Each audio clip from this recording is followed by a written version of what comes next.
What I identified were kind of three levels of resistance, which are also three levels of support. So let me describe them as resistance. Level one, which is the easiest one, is I don't get it. I don't understand what you're saying. Now, that's an easy one to solve.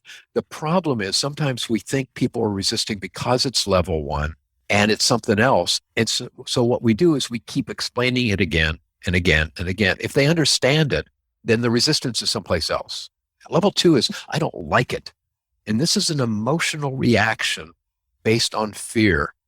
There's something about this idea that scares me. Hmm. I could lose my job. I could lose face. It happens at home. It happens at work. It's a deeply emotional reaction. And a lot of resistance comes right there from level two. And one of the problems with level two is I could go into level two and not even know it at the time. So let's say your listeners are, I'm the boss, or this is a meeting, and I'm just talking about this one change, and everybody's hearing me. They're at level one, they're following along. And then I say the word downsizing. And it really doesn't make any difference what I say around that word. Everybody hears downsizing. And suddenly a lot of people go into level two. Oh my God, what's going to happen to me? What's going to happen to my family? And they miss the next sentence where I say, and by the way, downsizing is not going to be a problem here. you know, and so once we go into it, it sometimes takes a while for us to get there. But the other big problem is in organizations, it's usually very difficult for people to talk about this level two stuff. So imagine that you're running a meeting and you say, so I'd like your reactions. And somebody raises their hand and they're really deeply in fear mode, and they'll go, they're not going to say, Rick, I'm having a level two reaction to what you're saying. What they're going to do is go, Rick, could you go back to the last slide? I have a question about the budget projection.